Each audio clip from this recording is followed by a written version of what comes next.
What is going on, everybody? Welcome to Birds of the Round Table. Happy playoff week, Eagles fam. Today we are breaking down everything you need to know between the Eagles and the Giants. Joining me, my man Shane over there at half and half underscore TPL. What is up, Shane? What's up, Dives? It felt good to watch a lot of good playoff football and just not be stressed out about any of it this weekend. So I am stress-free right now for about 2 more days. We got a lot to talk about. Joining me, as always, of course, Ryan Reese of Philly Sports Alliance. What's up, Ryan? What is going on? I cannot wait for Saturday. Cannot get here quick enough. I am already. I have everything literally laid out in my living room for tailgating on Saturday. So ready to go. I'm going to be down there representing. Let's go. Love it. And then we've got Mitch Kofsky of Hardcore Sports. What's up, Mitch? What is up? I can't wait for Saturday. Our kicker won't miss 4 extra points. I'm telling you that right now. How did that happen? No. Before we get into it, though, guys, if you're watching us live, smash that like button, subscribe, comment, all the above, wherever you're watching. We're streaming live on Philly Sports Alliance, Edge of Philly Sports, the Painted Lines. We've been doing a thing where the host has to, if the host loses, we keep hosting continuous shows, but things kind of got thrown up in the air with the bye week and different things like that. So that being said, let's see who hosts tonight's show.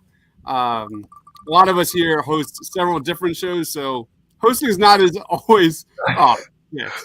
All right, let's go.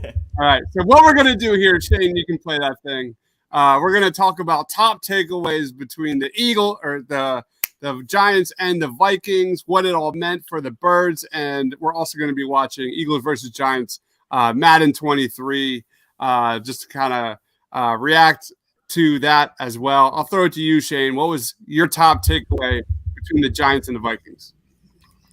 This isn't the same Giants team that the Eagles blew out in Week 14. Was I muted? You pointed. Can you hear me? Yeah, I agree. I fully agree. Oh, okay. Sometimes I forget to unmute myself. I'm not in full playoff form. I'm still knocking off the rust from the bye, but it's not the same team. The Giants were never supposed to be here, right? Their roster's bad. This was supposed to be the rebuild year, and not only are they in the playoffs, they've won a playoff game. And yeah, Eagles fans will say, we blew you out in Week 14, but it's simply not the same team. They've got 3 guys back from injury that they just didn't have when the Eagles met up in Week 14. Adoree Jackson, Xavier McKinney, Leonard Williams are all guys that didn't play in Week 14, and they played a really good game. Daniel Jones played the best game of his career. Now, granted, it was against the 25th ranked EPA defense per dropback and the 27th defensive DVOA team, and so the only reason that really gets a lot of airtime is because it was a playoff game. Like if he did this to the Vikings 2 weeks ago, nobody would have cared. But it is the playoffs, and anything can happen in the playoffs. And you look at I just think there's some problematic matchups. We'll get into it with the Eagles and stuff here. There's some problematic matchups, but the biggest thing for me is that this Giants team has more talent. It's not the meme that people want to make it out to be. Their receiver room, it sounds like a meme, like Isaiah Hodgins, Richie James. Who are these guys? Isaiah Hodgins was signed off the Bills practice squad in November, and he has 100 yards in this game. But I thought they played very impressive on the offensive side of the ball, granted against a weak defense. And I thought they did a pretty good job defensively. Justin Jefferson only had 1 catch for 4 yards in the second half, and he destroyed them when they played earlier in the season. So the Giants are adapting. They're pushing the right buttons, as Dibes is not pushing the right buttons. Say that. Another thing that really stuck out to me, and then I'll stop talking and let somebody else talk, but the Giants have been such a blitz-happy team, right? They only blitzed against the Vikings on 23% of their snaps. They played a ton of zone coverage, and that's not something we've seen from Wink Martindale before, longtime defensive coordinator of the Baltimore Ravens. He's always been a cover 1, cover 0 blitz man guy, and he's evolving here. And so I don't know what you're going to see. I have a sneaking suspicion what we're going to see against the Eagles, but I'll save that and we'll get into it here in a bit. Well said. Well said. Some comments real quick. Roland says we also have two coming back. Gardner Johnson and Goddard didn't play them the first time around. We've got King James in the house checking in. Go Birds, baby. Throw it to you, Mitch. What's your main takeaway between the Giants and the Vikings before we break down Eagles versus Giants? Why would Kirk Cousins throw a check down on fourth down? That's my question. But on a serious note, Giants have fought hard. They have always caught up. They were always a team from behind and to play in the trenches and just come away with the victory. So I got to give kudos to that. Their coaching staff, pretty much one of the best coaching staffs in the league. Daboll up there for Coach of the Year. Not my pick though, but yeah, they're a good team. We cannot take them lightly at all. And yeah, Hodges is very underrated now. Underrated. I love that kid. He's been making plays the second half of the season everywhere, man. Yeah, he is. King James says the Giants can't blitz if we keep sending the giant killer in, the Boston Scott. Love that comment. Frank says, you think the Eagles are going to showcase Dallas Goedert?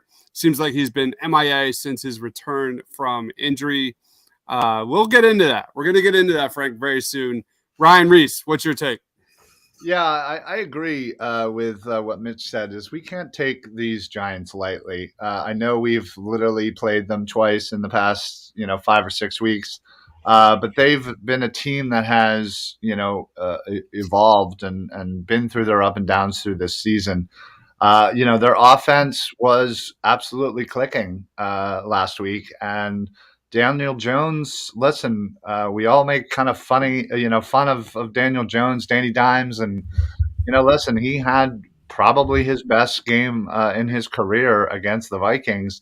He was accurate. He was, precise, going through his reads. He was taking off when he needed to. I mean, he had 70-plus yards rushing in the first half. The Vikings defense, seemingly didn't know what was going on. And yeah, their receivers are kind of sneaky good. We may not have ever heard of them, but we'll probably be hearing their name quite a bit. But yeah, I think the biggest thing is those players that weren't there that first time around. You mentioned them on the Giants side. I know somebody just commented, with the Eagles that were missing. So, again, hopefully the Eagles can have a full squad. I think the only player that is kind of up in the air right now, which is probably trending towards not playing, is Avonte Maddox. But yeah, the Giants looked good. It was while I was rooting for the Giants to win, sadly, but yeah, in the back of my head, I was like, okay, well, this is going to have to be a game. This is going to have to be a mistake-free game from Jalen Hurts and the Eagles' offense for sure. Absolutely. Quentin says, I like the Giants' offensive play calls, especially the misdirection plays. They're a fun team to watch. I'm going to get into my take is when you watch a Brian Daboll offense, that team, the misdirections, the pre-snap movements, the behind-the-back handoffs, everyone flying different directions. That was a lot of fun. I didn't watch a lot of Giants games this year, but watching them kind of handle the Vikings offensively was really, really fun. And kind of just to echo your sentiments, Ryan, thanks for the comment, Quentin. Daniel Jones, man, that guy played really well. He led the Giants in rushing 78 yards. He had over 300 passing yards, carried the ball 17 times, many of those in big moments, big spots. And I'm not a Daniel Jones guy, but wow, man, he really showed me something. There was one play where he escaped out of the pocket, got his feet around, threw a dart down the sideline. It was a great throw. It was a great catch. This Giants offense has really evolved over the last second half of the season from a run first, pass second, pass first, run second kind of offense, heavy RPOs, like you said, tons of misdirection, zone read option runs, run pass options. This is an offense that utilizes Daniel Jones's mobility, and he had Minnesota on the back of their heels pretty much all game long. It was a very impressive win via Daniel Jones's mobility. And that's important to note. It's important to note because the Eagles allowed the 4th most rushing yards to quarterbacks this year. So we're going to be talking about that. We saw that. I'm not saying Daniel Jones is Justin Fields, but quarterbacks that get the ball out fast and can kind of improvise and have coaches put them in good positions to make plays on 3rd and longs or 3rd and shorts, things like that. The Eagles have kind of struggled with that, although they did hold Daniel Jones to just 20 yards on the ground in week 14. But like Joe says here, the Eagles have to take the Giants seriously. We're going to break down offense and defense here momentarily, but that's the take. I was just wildly impressed by the New York Giants. Yeah, it's a weird feeling to have, but yeah, I came away the same. I was shocked that again, I've obviously seen them play throughout the year, and they were winning games that maybe they shouldn't have, but they don't certainly have the talent level. But their coaching staff has certainly coached them up. Dable seems to have be the right fit there, and obviously, the defensive coordinator is doing a great job as well. And that seems to be the Giants' kind of MO when they've been successful is to have that nice head coach and good defensive coordinator and rely on their defense to be the main stable of the team. And that kind of seems to be the case. And, whether or not they end up, advancing any further this year, there's certainly going to be a team now that we got to worry about for sure for the foreseeable future. Nope. All right. Let's roll on to Eagles offense versus Giants defense as I'm choking on some candy here. Shane, lead us off, man. What's the biggest matchup you're watching between the Eagles offense and Giants defense? It's got to be Dexter Lawrence on the interior of the defensive line against the Eagles' interior offensive line. Dexter Lawrence had 8 pressures against Kirk Cousins, just manhandled Garrett Bradbury all game. It was the most pressures by a defensive tackle in a playoff game in the Next Gen Stats era. I think it was Next Gen Stats also tweeted out that he has 29 pressures from the nose tackle position this season, which leads the NFL. Dang. Second place has 8. He has 21 more pressures than the next closest guy from nose tackle. So he's going to be lining up heads up on Jason Kelce. Jason Kelce is an athletic guy. Jason Kelce is an undersized guy. He's the exact type of player that Jason Kelce has had problems with in the past. And so you look at the Giants defense, they do things schematically that are problematic for the Eagles. From lining Dexter Lawrence up on Jason Kelce to being a blitz-happy team. Jalen Hurts and the offense have struggled against the blitz this year. And yeah, it's gotten a little better as the season's gone along, but they're not the high-flying offense that we're used to when they're under heavy pressure. So for me, that's the biggest thing. Now, they've scaled that back. Weeks 1 through 14, they played man coverage on 43% of their snaps, and they blitzed on 40% of their snaps. Week 15 through 18, that dropped to 30% man, 35% blitz. Against Minnesota, I mentioned they only blitzed 23% of the snaps, and they played a ton of zone coverage. They bracketed Justin Jefferson. I don't know how they're going to approach playing the Eagles. As comes up maybe here in isolation. That's terrible. But why? I kind of feel like they're going to get back to that man heavy approach, because with the Vikings you can play zone and you can bracket Justin Jefferson because he's all they have. But who are you bracketing if you're picking against the Eagles? I don't think they're going to take that approach, and if they do, I think Dallas Goedert's going to kill them because you can't play zone coverage with linebackers that bad against Dallas Goedert. So I think you're going to see a blitz-heavy script. I think the idea is going to be, let's go hit Jalen Hurts. Let's try to get him off his game. Let's see how healthy he is. Let's see how healthy Lane Johnson is. And so big question marks in terms of health for the Eagles offense right now at 2 key positions, and I'd be trying to test that early. Yep. Quentin says, do the Giants have the edge in terms of coaching? I think this is a really interesting matchup where it's strength versus strength, not only on the field but off the field. You've got Sirianni versus Dable. Then you've got kind of their strength, I think, of the Giants is their defensive line and ability to get pressure. And then you've got the Eagles' offensive line which has been so dominant. I Brian- think they negate each other. Just Brian Dable is a better offensive play caller than Shane Steichen. That's Yeah. why he's a head coach now. Wink Martindale is not a better defensive coordinator than Jonathan Gannon. A lot of Eagles fans tend to disagree on that. Wow. wow, I don't know. I don't pay attention to Twitter. I'm just saying. Clearly. All right, Mitch. What is a matchup you're watching here? Do you agree or disagree with Shane, or do you have another thing between the Eagles' offense and the Giants' defense? Honestly, I gotta go to the wide receiver. AJ Brown, Devontae Smith against their corners. Yes, they shut down Justin Jefferson, but can they do that to AJ Brown and Devontae Smith? I don't know. If you cover AJ, Devontae Smith. If you cover Devontae, AJ Brown. I mean, we have two number ones. They have one, so it's kind of hard for them to focus. So for me, it's wide receivers.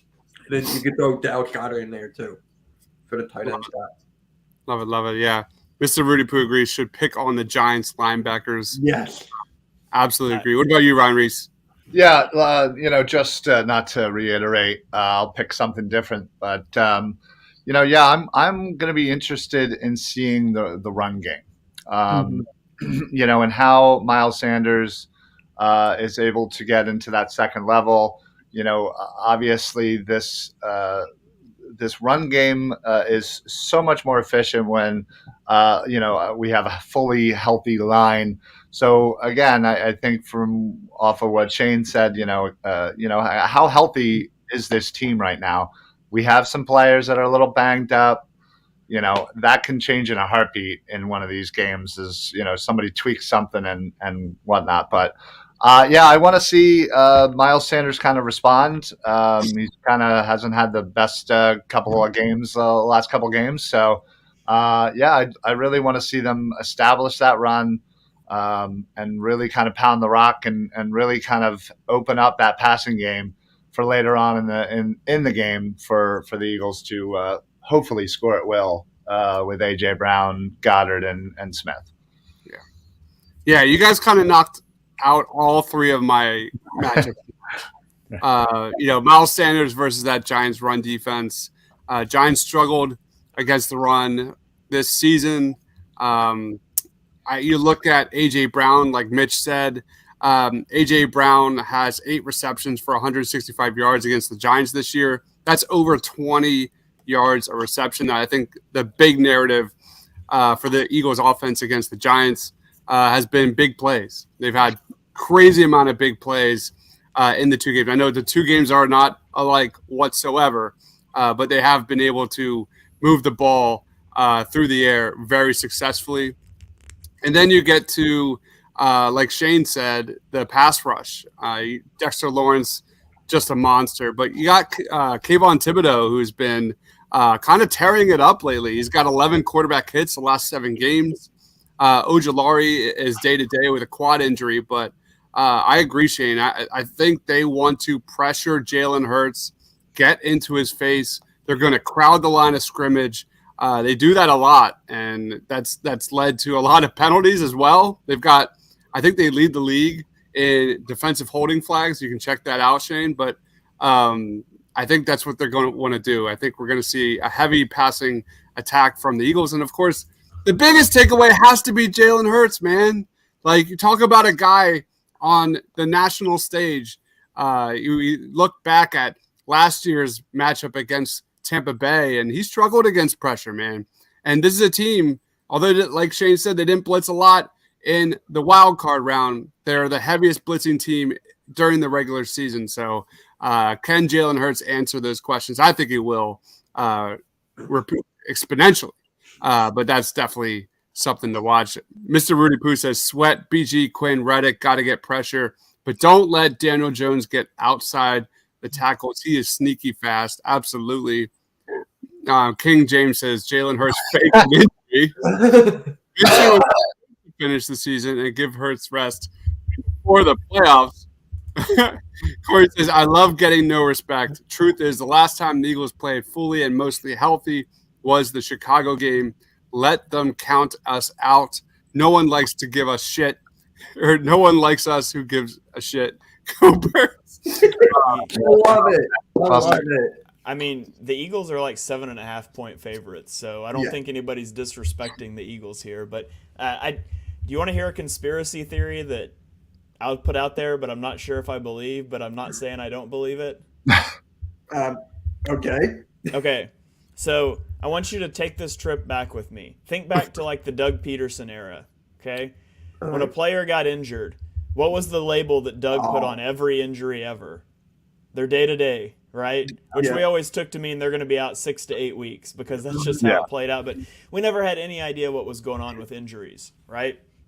You move forward to last year and all of this season. When have you ever heard Nick Sirianni or the Eagles openly talk about a player's injury? They just don't. Like, you get no information. And now all of a sudden Jalen Hurts gets injured, and you've got Jalen Hurts saying, it's a good thing there's a bye week this week because he's not feeling great. And Sirianni immediately after the Week 18 game is like, man, he was hurting really bad and all this stuff. Now, I'm just saying that, like, Jalen Hurts got hurt. They wouldn't have taken him out of games if he didn't. I'm just wondering if there could be some gamesmanship going on and playing up how bad this injury is. And it's really mostly fine now. I don't know. All I know is the Eagles have been tremendously tight-lipped about injuries, and it really doesn't make any sense to me that now the most important player on your team is hurt, and all of a sudden everybody wants to talk about it to the press. It doesn't make any sense to me. So there's just a little piece of me in the back of my head that's like, is this some sort of like big brain 3D chess play, some gamesmanship going on here by Sirianni and Hurts? Yeah, I just saw that he officially went through walkthrough and wasn't listed on the injury report officially, whatever that means, as to add to your point. So, I highly doubt he faked anything, and they're just. But I think, they probably made it seem a lot worse than it was. Some comments. Rudy Poo says, watching all these wild card games, not a lot of flags being thrown for holding calls, even though they're happening like crazy. NFL agenda, maybe. Ryan P says, don't want to overlook anyone, but I feel like this is essentially Eagles versus Eagles. If we were at full health and don't make huge mistakes, I like our chances. Absolutely. It's an interesting stat I saw, Shane, was that the Eagles' offensive line is, without question, like stat-wise, the best of the best in the NFL. They actually also have the most penalties among any other offensive line in the NFL. Did you see that, Shane? I hadn't, but I can look it up. I'm actually on a penalty database right now. Where else would you be right now? I was checking out your thing. So defensive holdings, the Giants have 12, which is tied for 7th in the league. The Saints lead with 18, and then there's like 15, 14, 13, 12. So they're kind of up there. I can check out false starts and holdings though. Yeah, look up the offensive line by the Eagles because I briefly read that the other day. The Eagles have 20 false starts. 25 is the league lead. 6 is the lowest number in the league. Oh, wow. So the Eagles are definitely up there. On offensive holding, the Eagles are more middle of the pack. They've got 16. 23 leads the league. So where are the Giants in all this? Because I think like the calling card for the Giants offense is they don't make mistakes. The Giants have the second least number of offensive holdings with 10. Wow. 9 is the least. And on false starts, they're about middle of the pack. They're at 19. Okay. Sounds good. Some more comments real quick. Mr. Rudy Poo says it's crazy that Hurts is completely off the injury report. Absolutely agree. Roland says a mismatch I love is Hassan Reddick versus Evan Neal. We're going to get into that in just a second, Roland. Man, Hassan Reddick has been unbelievable. Ryan P says that Bears game really stands out for offensive line penalties. I don't want to go back to that one again. Mr. Rudy Poo says, watch out for illegal man downfield, man. Is that not the worst penalty in the NFL? I mean, some of these penalties, after watching this weekend, it's like, well, like, who cares? Like, illegal man down the field. Like, who cares? Like, why is that a thing? Like, that anybody is worried about? Stop it. Take it out of the game. Now, if they call every single holding, every single legal man downfield, do you realize that these games will be over for like 5 hours? Well, yeah, I mean, there's holding on every play. Yeah, Every play. you can't stop it every time. First quarter would take an hour. All right, let's roll on to Eagles defense versus Giants offense. Lead us off, Brian Reese. Let's go backward. What's your top match? Yeah, I mean, it's definitely got to be, the pressure from the Eagles' front four defensive line versus their offensive line. I think that has obviously been kind of our bread and butter, is getting the pressure on the opposing quarterbacks, actually getting sacks this year, as we certainly saw that come to fruition finally after years and years and years and years and years. But no, I think I forget who said it. Roland, I think earlier said it. Yeah, Hassan Reddick. That has been one of the best signings by Howie. This year for sure. And honestly, I just want to see him go off. BG Sweat will be back.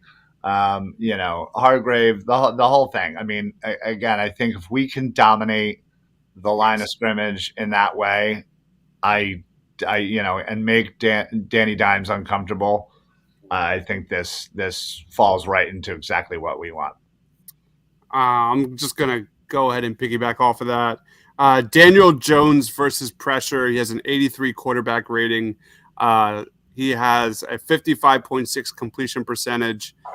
You look at Daniel Jones with a clean pocket, 97.4 QB rating, 73.6% completion percentage. This is a quarterback that among 400 plus pass attempts has the second fewest downfield throws during the regular season, and 50% of his passes from weeks 10 to 18 were short throws. So that's what the Giants offense is going to do, man. They know this pass rush, Eagles dominant pass rush is coming. He's going to get the ball out fast. And we've that's what we're going to see. What about you, Mitch? What's a matchup you're watching? We just got to stop Vanilla Vic. That's what the Giants fans call him. I swear to God. Wow. I get DMs saying Vanilla Vic. Like, what?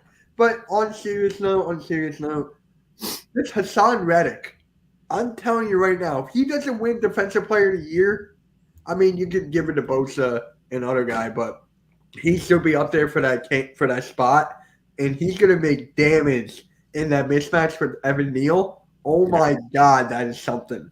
That is something right there. And maybe the cornerbacks against their wide receivers to a point. I know like Hodges and Sterling Shepard are not the best in the world, but you still got to keep an eye on them. You still got to keep an eye. Hodges can make some noise, and even Kenny Galladay scored a touchdown on us. Mm-hmm. I mean, our corners against their – and Gardner Johnson too. You cannot forget about him. The first go-around, we didn't have him. So that's going to be huge. Yep, absolutely. Going back to this comment, and what you said, Mitch, you look at Evan Neal at right tackle. Evan Neal allowed a pressure on 15.9% of his pass blocking snaps against the Vikings. So that is definitely something to keep an eye out for. Hassan Reddick, Evan Neal. What about you, Shane? What are you watching? Yeah, I can't believe how much Evan Neal has struggled in his rookie season. I certainly didn't expect that going back to our draft stuff, but Josh Sweat beat Andrew Thomas up and stole his lunch money when they played in Week 14. He wrecked that game, and so Andrew Thomas has been really good this year. Josh Sweat had his number Week 14, so you hope Sweat comes back good. This is a good game for the Gannon style of defense.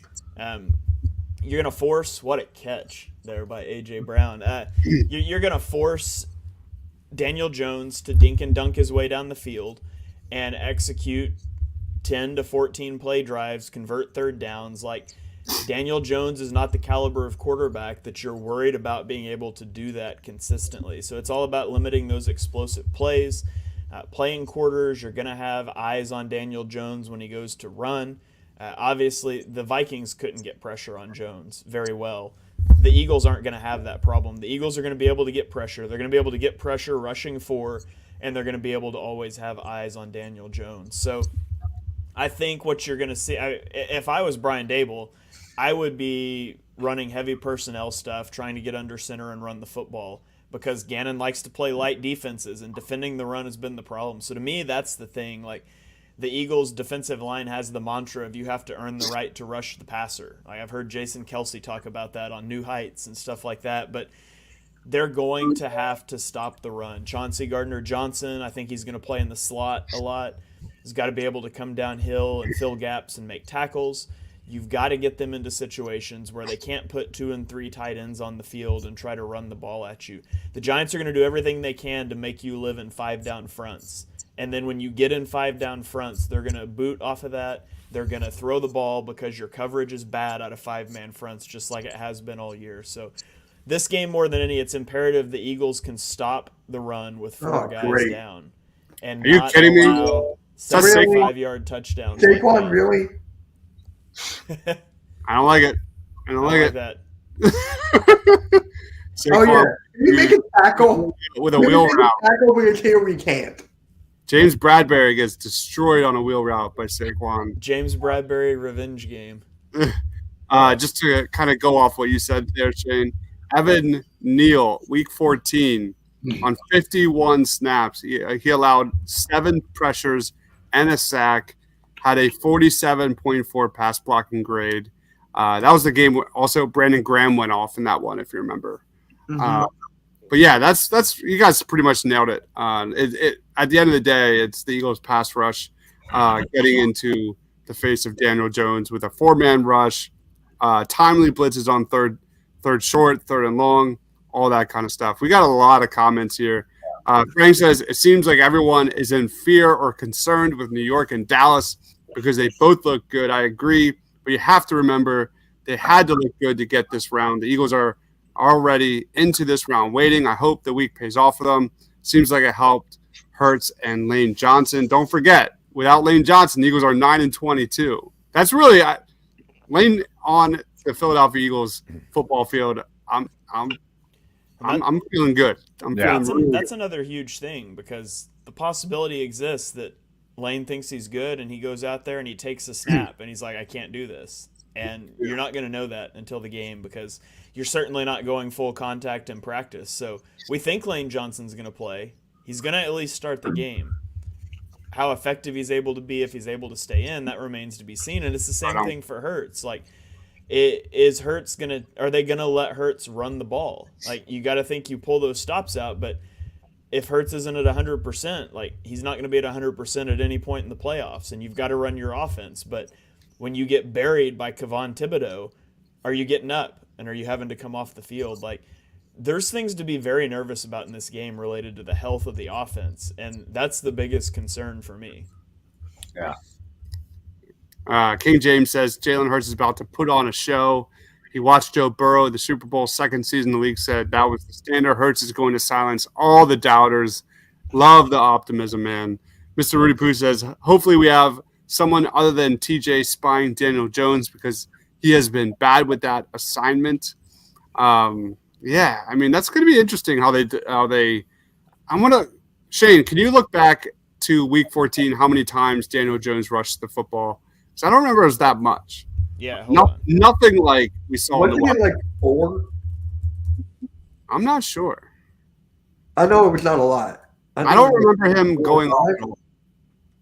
I mean, the Eagles blew him out. I think what they do, like, jumped into like a 21-24 nothing lead in the first half, and it was over after that. But yeah, I don't remember Daniel Jones. Daniel Jones had 4 carries for 26 yards and a touchdown. Tyrod Taylor had 2 carries for 40 yards. Okay. Yeah. Quinn Moore says, LOL at Vanilla Vic.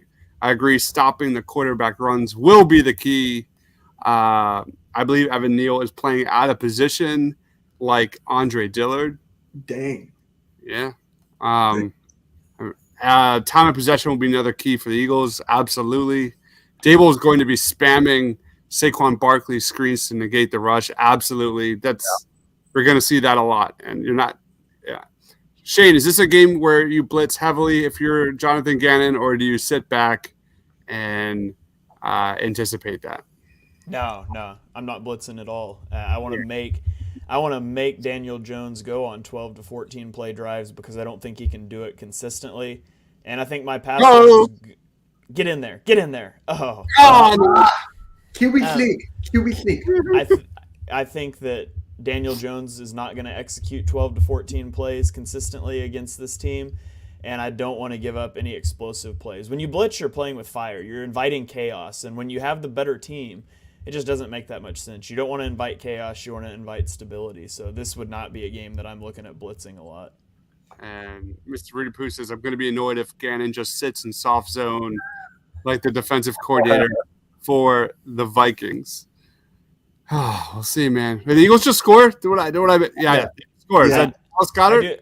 I want to say that Alcantara? for all the talk and complaining about soft zone coverage, the Eagles lead the NFL in sack percentage at 10.4%. They are 15th in the league in average time to sack. So everybody that wants to whine about the types of coverages they play, you almost set a record for sacks while being league average in time to sack. It has a lot more to do with the coverage than it does the pass rush. Yeah. And this is something Rudy Poo brings up. Like the Eagles have struggled with that historically, at least in recent times, right? Guys, watching the Vikings game, there's a lot of motion and misdirection. I mean, that being said, we don't have like trash linebackers out there like we had in years past that had no idea what to do with those misdirection plays or drop back into coverage or anything like that. It's a completely different roster, of course, but they're going to be the Eagles' discipline on defense is going to be tested big time. And they got to be prepared, man. They have to be prepared.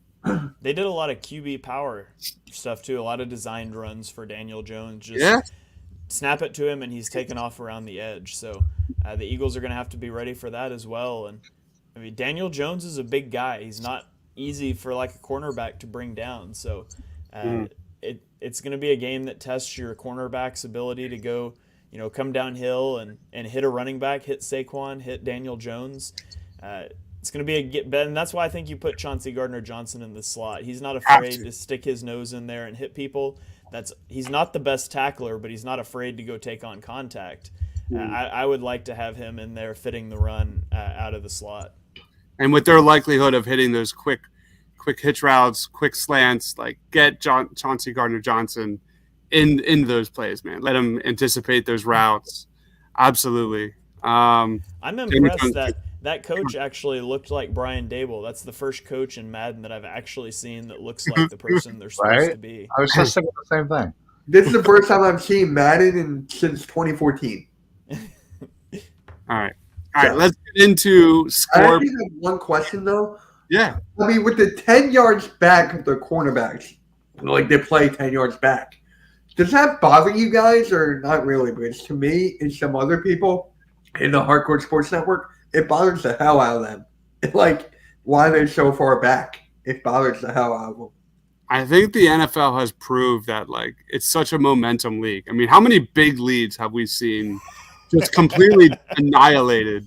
Wait, what'd I miss? Ryan's freaking out about a 90-yard punt. I'm sorry. I will forever not be able to handle that. Every time. They just punted it from the 20 and it went out of the back of the end zone.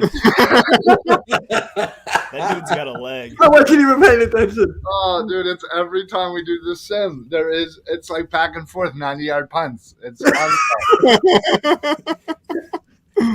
That's terrific. Did he make an extra point unlike the Dallas guy? We probably could have. Yeah. But the 10 yards back, like, I know a lot of people bother. I think people blow that out of proportion too much. I think my take is if the Eagles are up like 24-0, like they did in their first matchup, and they kind of, play a little bit off the line, I'm okay. I like to an extent. Okay. All right, because everyone I talk to is like, we gotta blitz, and I'm like, no, that's not to a point. I'm like, that's not the recipe for success for this Eagles defense. And that, to be fair, like the Eagles have had a fair amount of success rushing with 4-man front. So yeah, I'm not concerned with that whatsoever. All right, let's get into score predictions and player of the game predictions. Lead us off, Shane. What's your gut vibe? On Tuesday, we got what, 4 or 5 days until game day?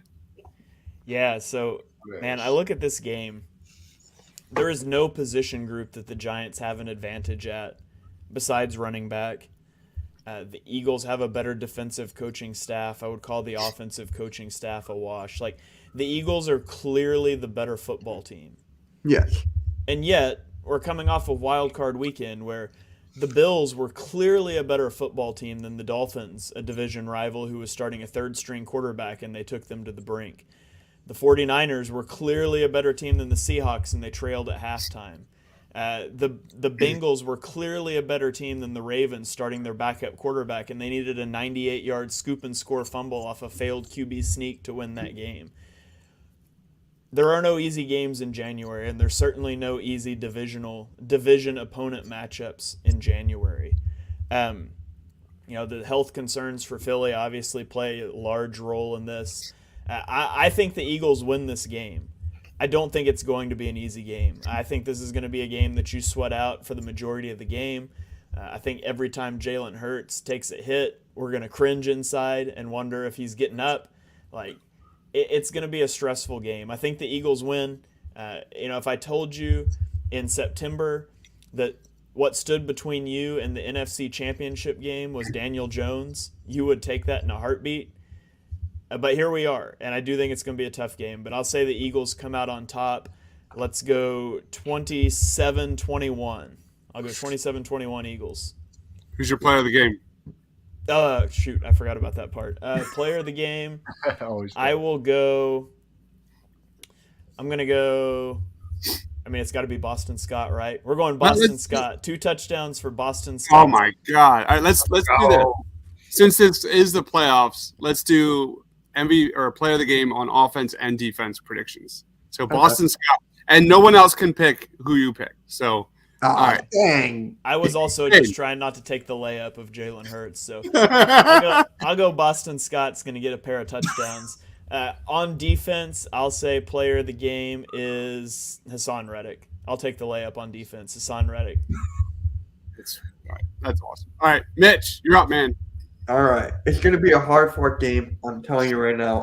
On my show, MK Headlines, we were going back and forth that we should take them lightly or not. And people were like, no, we can't. And especially with this whole Daniel Jones thing, we really got to use our blitzes wisely. We really got to – Jonathan Gannon's got to coach his best game. He does. Keeping it frank. So for me, I got the Eagles winning. I think it's going to be I'm going 27-24. I think it's going to be around that range. And for my players of the games, I'm going A.J. Brown. Nice. And for defense, you know what? I'm going to Garner Johnson. I love it. Garner Johnson there. That's a good call. Quentin, little Debbie Downer tonight, saying the Giants. Oh, come on, Quentin. Or play calling will cost us. Are you hacked? Did someone hack your account? And his player of the game is Danny Dimes, and Rudy Boo's already attacking him. The Giants are not beating us. I don't think it's crazy at all, man. Anyway, Ryan Reese, predictions. Well, I had predicted my score to include the Eagles scoring 27, but apparently everybody else thought the same damn thing. So I'm going to change that and say I'm going to say 31-26. Okay. I don't know how to get there, but strange things happen. It's interesting that you didn't just add a field goal to your score, but you would think. Actually, I did. I originally was going 27-23, so I just quite literally just added a field goal to the Giants. They're apparently going to kick 5 field goals, but better than a Dallas kicker. missing some extra points, but since no one and I don't ever want to give Dibes the advantage here, So I will absolutely take the layup with Jalen Hurts, only because he fell to me. Well, Dives I'm is going to gonna pick the say- entire offense. So. Yeah, exactly. He'll do something. He's It'll be picking like Lane Johnson. it'll be like the home crowd fans. But defensive MVP, I'm gonna say T.J. Edwards. Ooh, I I think like he's that. lead the team in tackles. He's going to get himself a sack, and he's going to have himself a turnover of some sorts in this game. So Hurts and Edwards for the MVPs, and 31-26 for my score. Eagles, of course. I don't blame you one bit, Ryan. I would have taken the Jalen Hurts layup. That's my vibe. My vibe this game, I think it's going to be close. I'm thinking like literally 24-23. Eagles get a W, and it's going to be a fourth quarter scramble, a fourth quarter touchdown run, where Jalen Hurts just puts the team on his back like we've seen in the past and secures a W for the Philadelphia Eagles. Player of the game on offense for the Birds. Damn. I will go Dallas Goedert. I don't think the Giants have anybody to match up with that guy, and they haven't seen him yet. So I do think he has a big game in this one. Gets a touchdown, maybe like 90 yards, like 5-6 catches, something along those lines.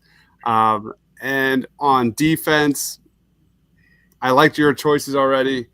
I'm going to go with the pass rush because if the Eagles win, it's going to be because of their pass rush. And I'm going to go Brandon Graham for my player of the game. The aging like fine wine. What, Shane? If the game comes down to the end like this, I'm going to be stressed out so much. Oh, my God. Oh, did he catch that? Out of the back of the end zone. Incomplete. Wait, who caught it? Was that Galladay? This Hodges. is giving me Hodges, vibes of like the Falcons playoff. The Falcons game game, in with 2017. Julio Jones. Hey, Down at the can end we of the just game. admit we're not going to blow a 33-0 lead or 27-0 You're not even supposed to put things like that out in the universe. Yeah, I know. My friend said that. My friend was like, Oh, it was "Mitch, short. we're gonna do this." I'm like, "You're a They called him Cowboys fan. short Shut of the up." goal line. Was he short? And they're No, not his, calling a timeout. his shins were in the end And zone. they're not calling it. There it is. There's the timeout. Like, Oh, boy. okay, that would be terrible clock management. If you're the Horrible Eagles, clock you should have management. called your timeout. Like, keep as much time as possible, but 11 seconds left. Oh boy. Yeah, I gotta watch this. Miss, It's got to be a QB sneak, right? The irony if the Eagles lose Right. in the playoffs to a QB Oh sneak. my have you heard that teams have actually been complaining about that? That that it's an unfair advantage, yada yada yada.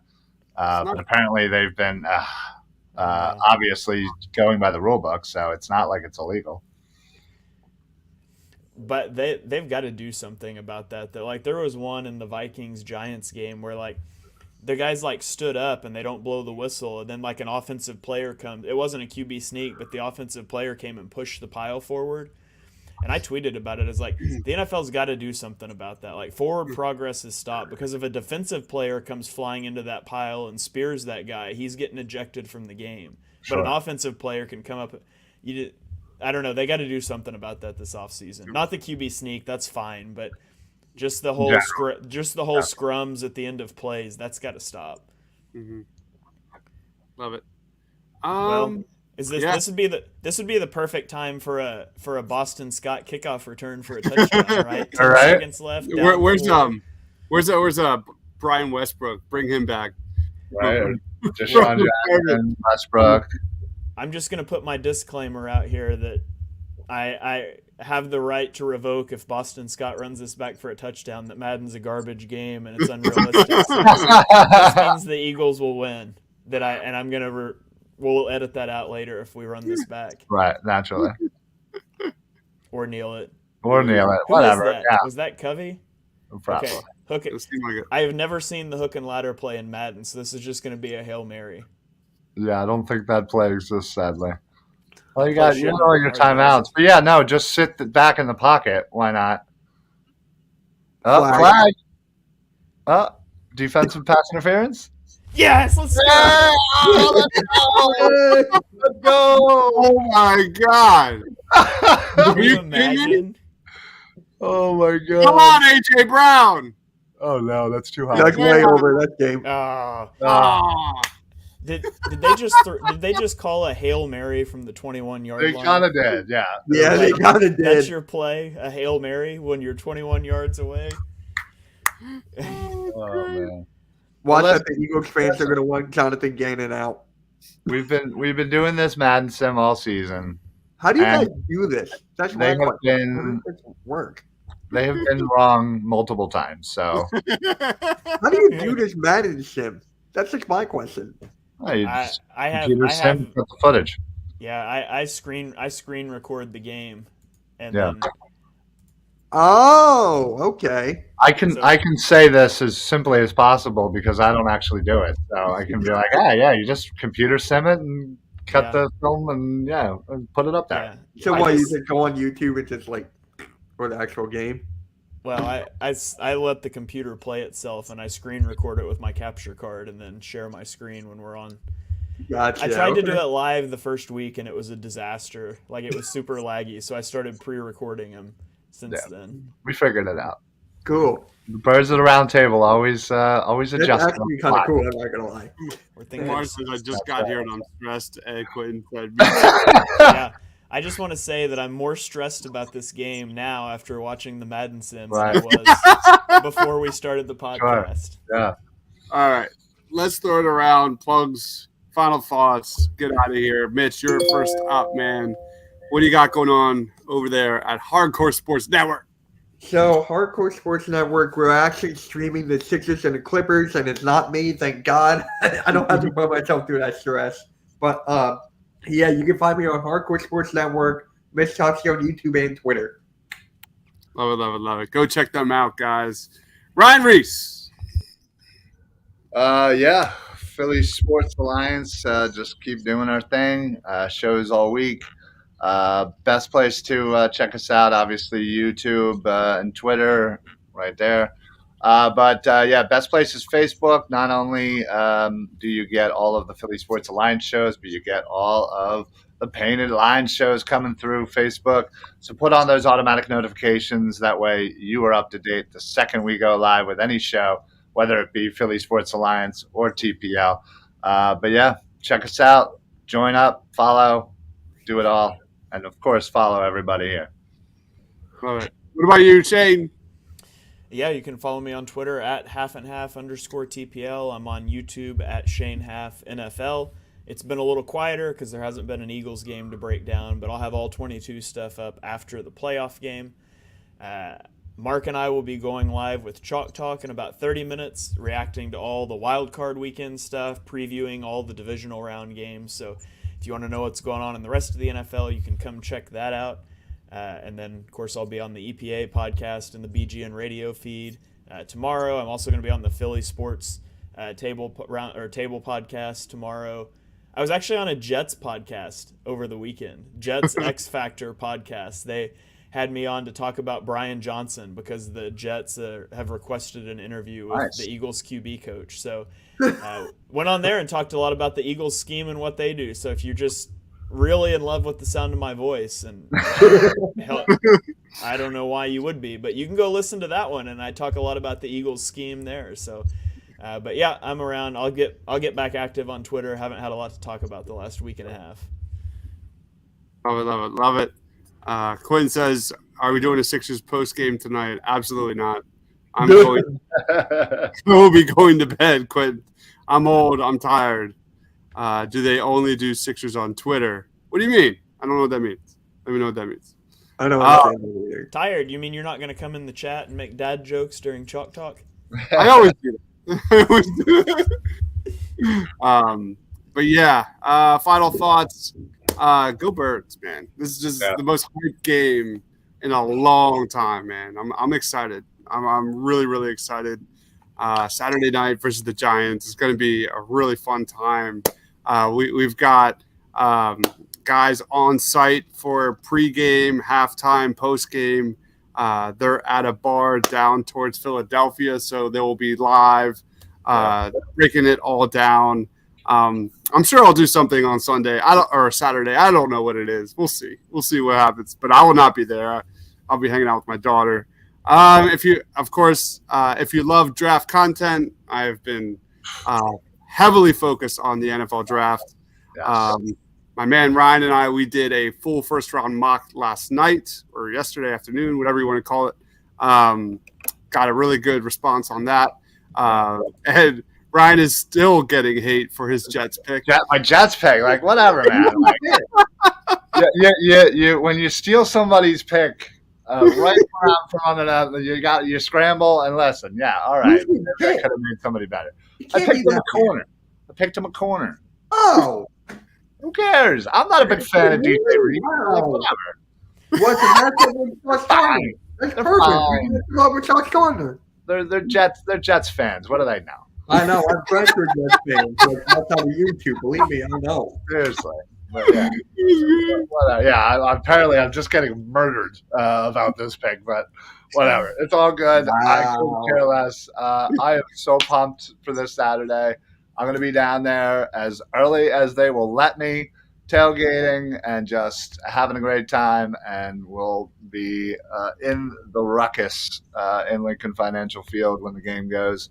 I can't wait. It feels like forever since the last home playoff game we've had.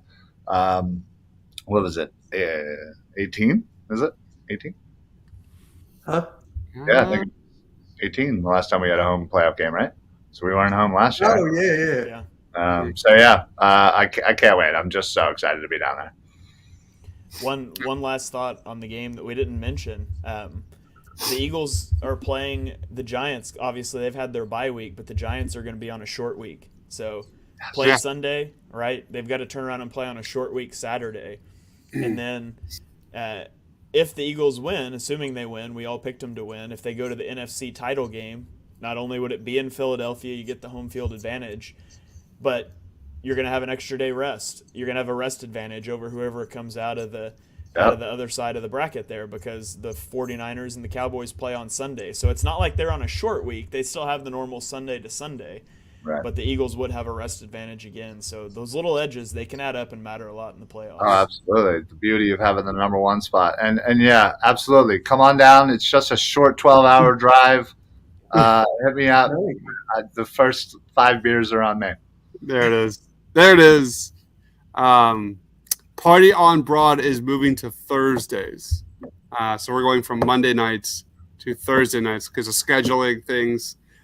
So this Thursday, it'll be an Eagles-Sixers NFL draft kind of show. So that will be going down at 7 p.m. And, yeah, that basically is it. Again, follow my man Shane over there on Twitter at @halfandhalf_TPL. He is Ryan Reese, the Ryan Reese, at Philly Sports PSA.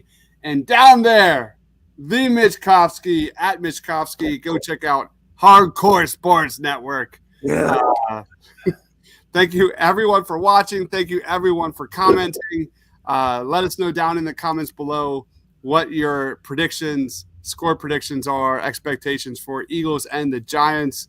It's going to be a hell of a ride these next few weeks if all things kind of go in a row as we think they will. For Shane, for Mitch, for Ryan, thanks for watching, guys. Stay awesome.